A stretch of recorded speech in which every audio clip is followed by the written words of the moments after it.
I need to get another job to make more money. I need to stay up longer. I need to sacrifice my well-being. I need to cut out my social ties. I don't want to be a burden. I don't want to ask for help. I don't even really want to celebrate the possibility, because there's still this fear that it won't be possible. Fostering connection through vulnerability, the People Pleaser podcast validates struggles, celebrates growth, and inspires positive change. Together, let's embrace authenticity, challenge patterns, and evolve with compassion. Hello, everybody, and welcome to the People Pleaser podcast. It's Corey. I am sitting in my sunroom, looking out at the yard, and just taking a moment out of what feels like a pretty busy day to just really prioritize being here on this podcast and continuing to give it the energy that I know it deserves. And that's actually what I wanted to dig into a little bit further today.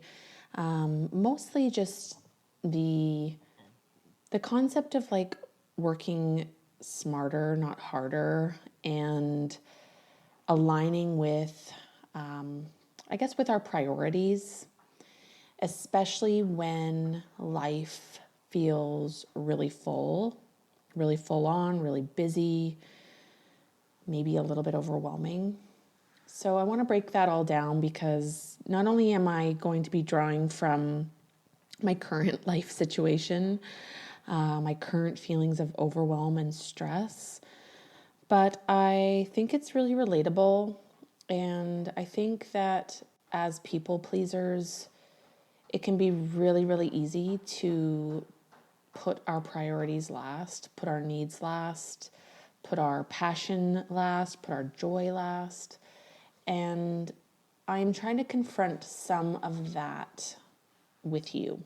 The context that I'm coming to you with today is a myriad of big life things, big life choices, big life transitions that I'm having a hard time connecting with my joy and my gratitude, and really sinking into overwhelm. And it is overwhelming, full transparency. We are navigating some real grown-up shit. Not only is my husband in, the early stages of his new business, I am learning the ropes of supporting him in that business. And right now that's our sole income. And so there is a pretty large amount of pressure on that business. And so we've been kind of trudging, just really leaning into hard work. And we are trying to find ways to still work hard, but also acknowledge that there are smarter ways to work, more efficient ways to work.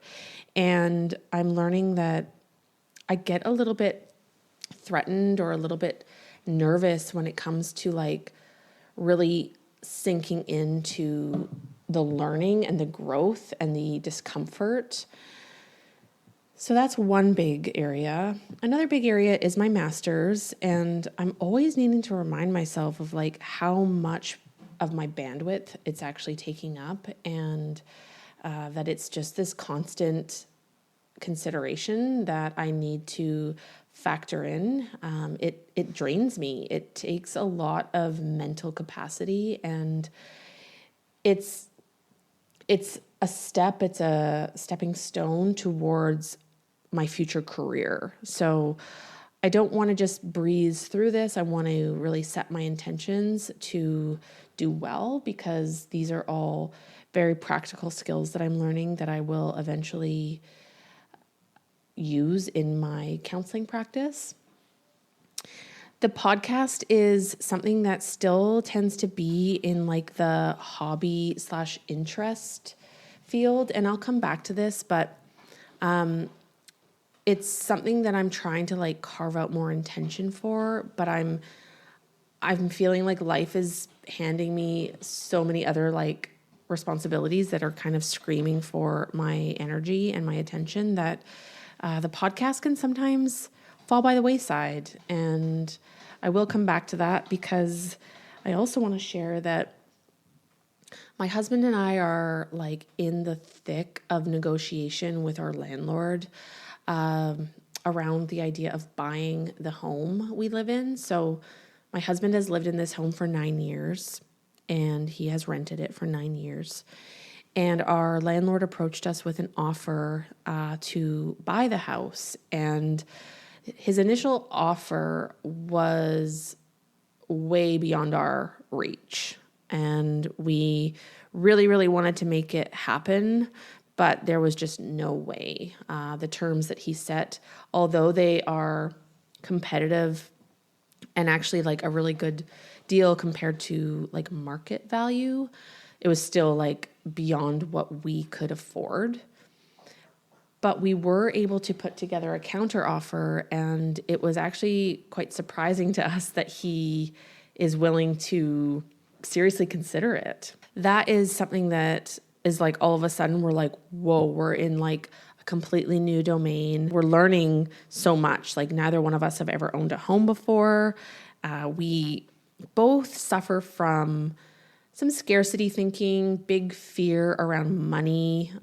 We have to keep reminding ourselves that this is a great opportunity and one that we don't want to let us like pass us by. But we also have to be really diligent and make sure that it is something that like we can take on responsibly and financially, and that we are still communicating like our needs. We're not signing up for something that isn't actually feasible for us. I feel like I'm doing a pretty good job at being present in it all, and I have a pretty strong awareness of the fact that this is a lot. This is overwhelming. We wouldn't be the first to kind of admit like, whoa, life is handing us a full plate right now.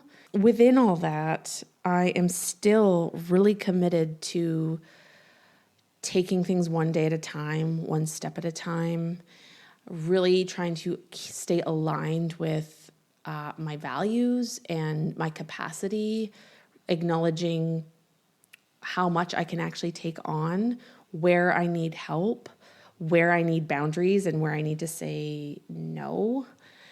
But it's been interesting to acknowledge and sort of observe in myself that as much as all of this feels really overwhelming, I also have this like sense of trust that we are going to figure it all out.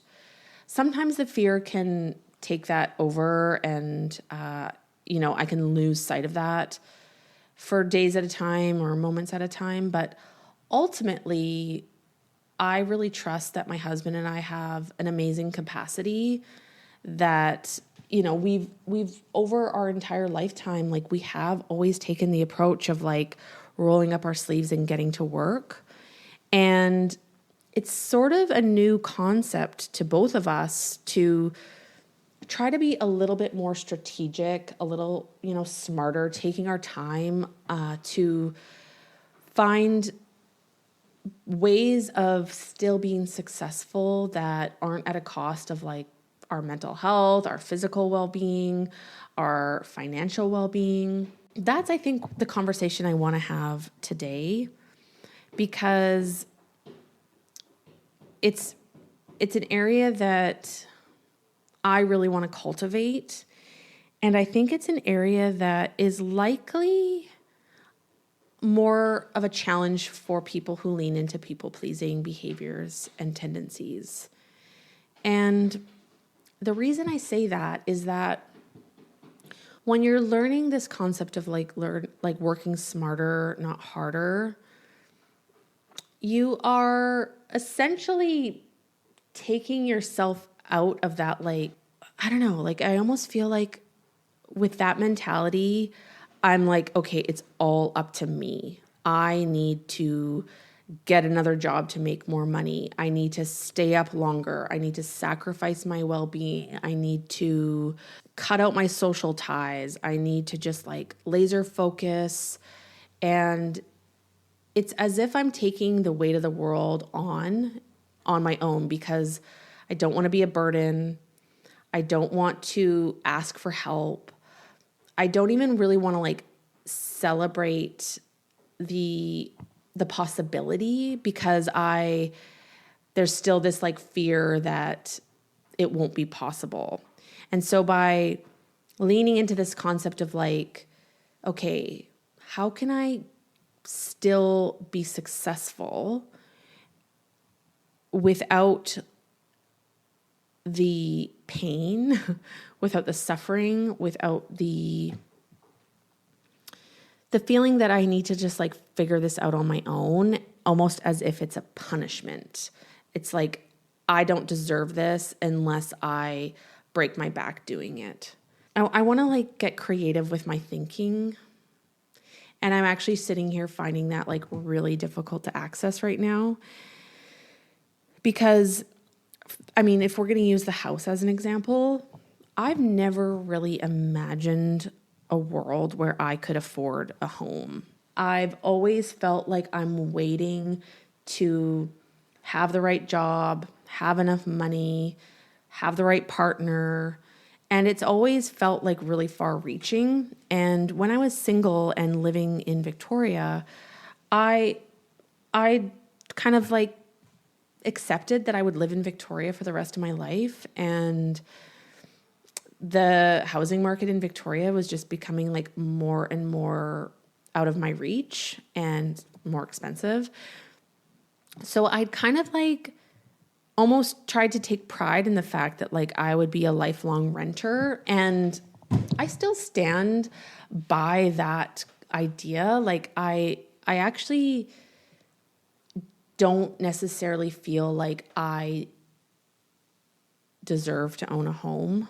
If I'm being honest, there's a part of me that can really like empathize with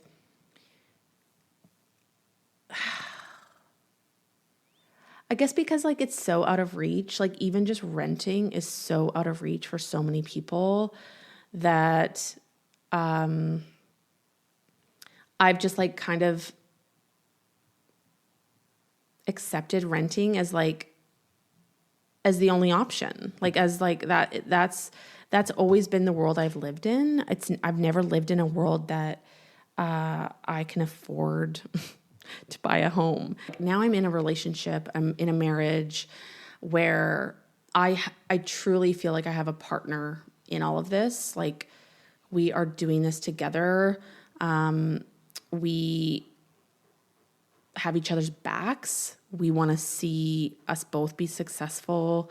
We want to create a life together. We want to create stability. We want to create opportunity.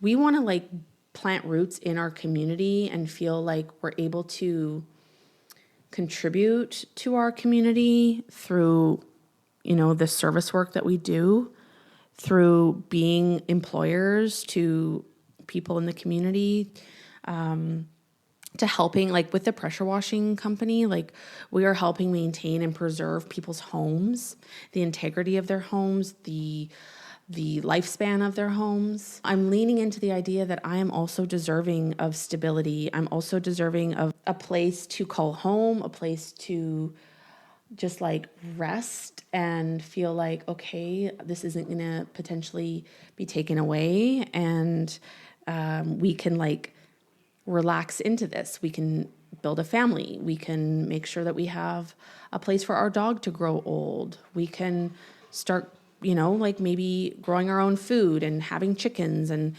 like still living within our means and still living, relatively humbly and modestly, but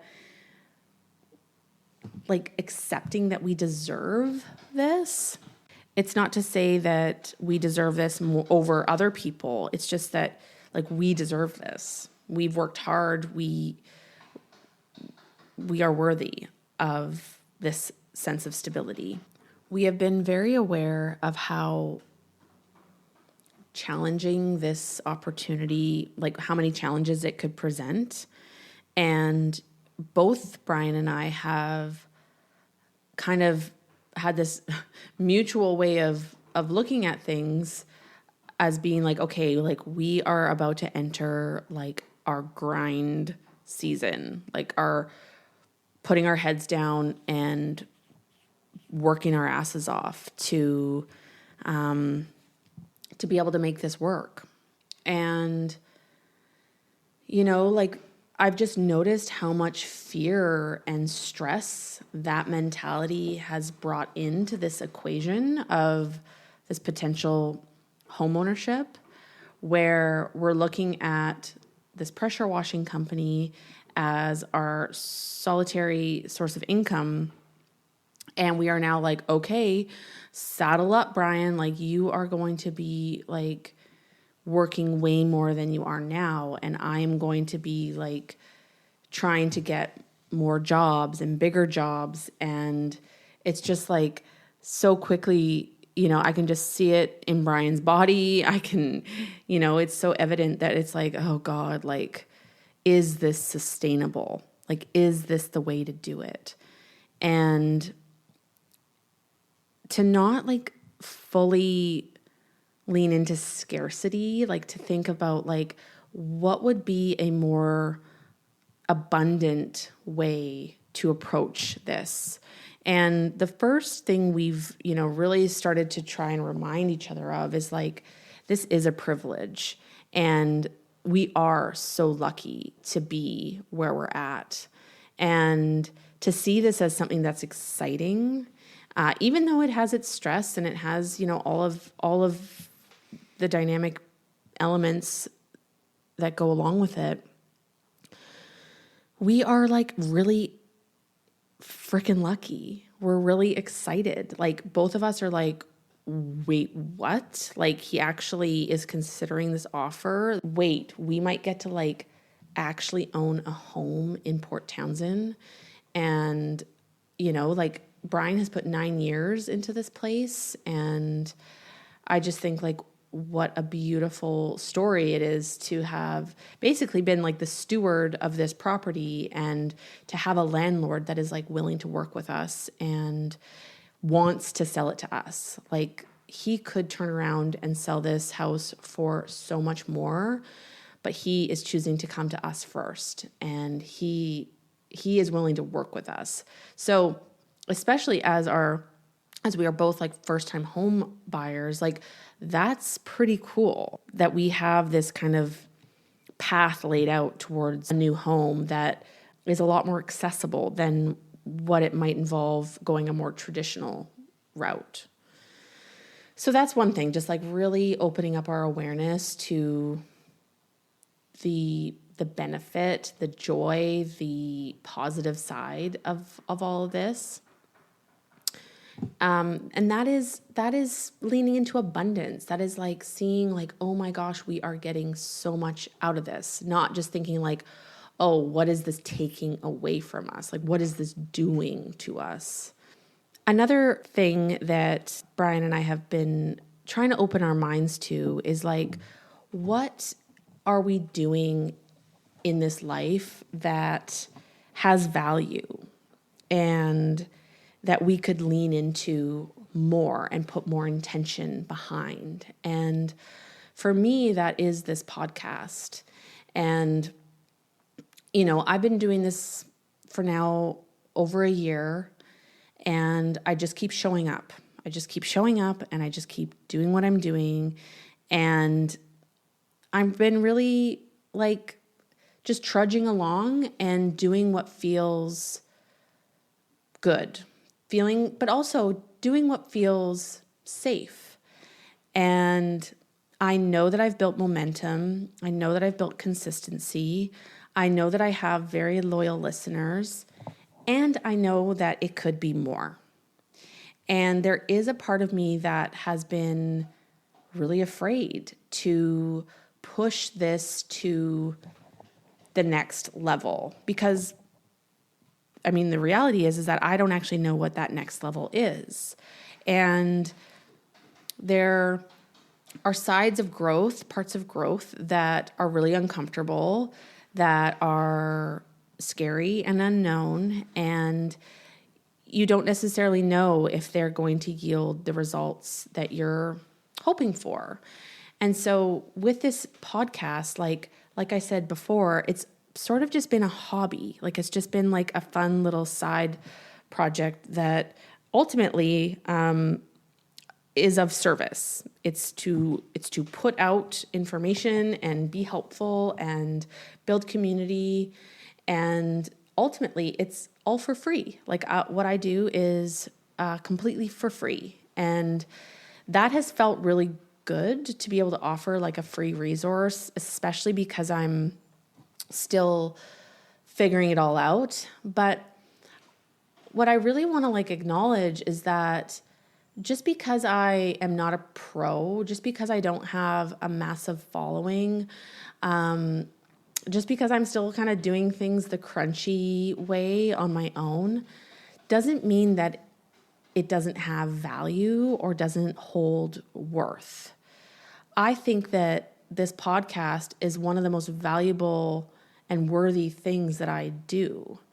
I feel so connected to the intention and to the community, and I want it to be something that is helpful. I want it to be something that I can eventually incorporate into my counseling practice. I want people to know this podcast. I want this podcast to thrive and grow. And that is really hard to admit as a people pleaser. It's really hard to lean into this idea that like I am worthy and what I'm doing is worthy, and what I'm doing deserves like some type of reciprocity. And it's hard to even just say this because there's this part of me that thinks like, oh, people are like rolling their eyes, or they're thinking like, oh, she's going to start like doing sponsored ads or plugging products that she likes or making things, behind a paywall. And like, I'm here to say that, yeah, that might be true. I don't actually know. I have no idea how to do any of that, but I want this podcast to always make sense to me. And as life gets more full and busy, it's going to be harder and harder to keep showing up in the way that I have been.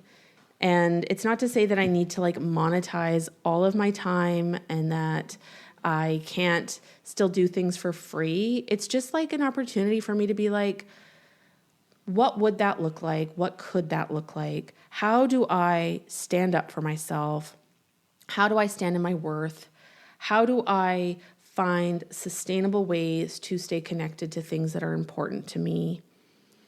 And how do I stop giving a fuck about potential judgment? Because I know that it's that fear, it's that worry that holds me back. It's the worry that like people will judge my growth. People will judge my attempt towards success, and that I have to keep myself kind of in the box that I've constructed in order to keep the community that I have and keep the listeners that I have. And I'm saying this not just for you to hear this about me, but as a reflection of, are there ways that you are keeping yourself small, keeping yourself in these self-constructed boxes because you're actually afraid of growth, or you're afraid of how your growth might be perceived? I love putting myself out there, but if I'm being like really honest, anytime I put myself out there in a way that feels authentic, I feel empowered in the moment, and I almost immediately disempower myself through that negative thinking of like, what are others thinking? People are probably judging you.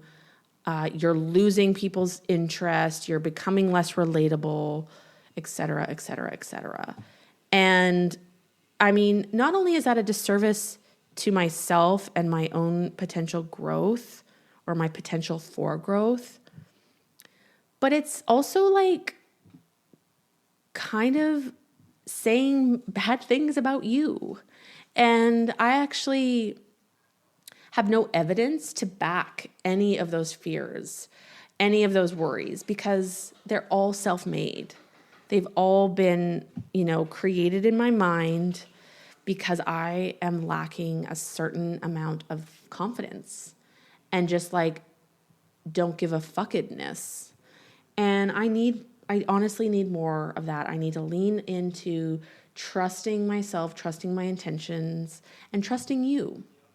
Trusting that you will be here for as long as it makes sense for you to be here, and you will leave when it's time for you to leave.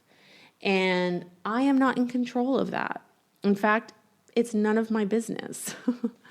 So that's like also for you to hear just about your own prospects in life, your own ways of showing up, and how can we begin to cultivate more confidence in ourselves, in knowing that like ultimately we've got to do what we've got to do. If you are being called towards something, lean into it. Do not create rules. Do not create false narratives that are rooted in hypotheticals, fear, uncertainty, low confidence. And I'm saying this because I need to hear it. And I'm saying this also because it's something that, full transparency, I don't know how to do, but I know that I need to do it. First steps for me will be setting an intention for this podcast. I need to revisit my goals. I need to think about how I can grow, what I want to add into this, what I want to keep the same, what I want to change. I know that like it would help me significantly in my life if I could make money from doing this. Like, and why shouldn't I, right? Like, why shouldn't I have that opportunity? I think that about a lot of people who are trying to pursue their passions, and I look at them and I'm like, hell yeah, that is so cool that you've been able to get it to a place where it's like, that's how you're earning income. That's how you're supporting your life and your well-being, is through pursuing something that you are so deeply passionate about. I look around and I think about like, okay, I've started the Buy Me a Coffee platform, which is, like completely optional, really, really cool. I have started creating content on Substack, and as of right now, it's free, but I do think that that's an opportunity for me to, provide more with a price associated with it. So that's like kind of what's coming up for me so far. I would love to start recording like video of these episodes and be able to put them on YouTube and just see like what that space offers. But I don't know, like that feels a little bit big right now, but that is something I do think about and would love to play around with. This is like, I feel like this is a big self-promotion, but it is, I guess. It is a self-promotion. It is an opportunity for us all to reflect on the ways that we hold ourselves back and, miss out on opportunities to grow and build upon what we are already doing in our lives.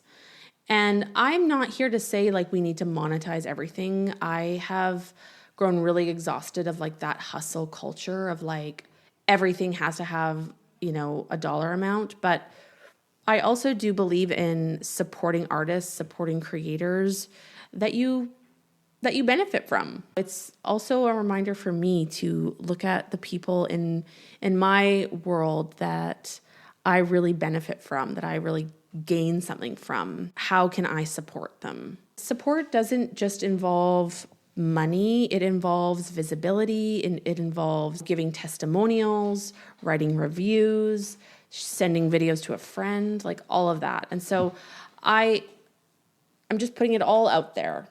If anything, this episode is for me to sit back and listen to as reminders for myself. But my sense is that this can be also helpful for you to not just consider ways that you can support me and this podcast, but how can you work smarter, not harder? How can you stand in your worth? How can you stand in confidence, even if it's just, one small change or one small decision every day? How can you show up for yourself in a way that is sustainable and lean into the things that you know you deserve, you know you're worthy of, that ultimately protect your energy and allow you to keep showing up with authenticity? Thank you so much for listening and being here. I love you, and I will talk to you soon. Once again, this is Corey with the People Pleaser Podcast. Thank you so much for supporting the podcast. If you like what you heard, please consider leaving a 5-star rating and a review on either Apple Podcasts or Spotify. Thanks for listening, and I will catch you on the next episode.